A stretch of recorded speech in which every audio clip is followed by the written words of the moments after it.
Hi అండి. వినాయక చవితి రోజు photo అండి. రెండవ రోజు స్వామివారికి నైవేద్యం సేమియా పాయసం చేసి నైవేద్యం సమర్పించాను. మూడవ రోజు పూజా విధానం.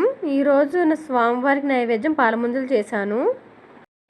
ఈరోజు 4వ పూజ, 4వ రోజు. ఈరోజు స్వామివారికి వచ్చి నైవేద్యంగా కొబ్బరి రొట్టె తయారు చేసి నైవేద్యం పెట్టాను. ఈరోజు 5వ రోజు అండి.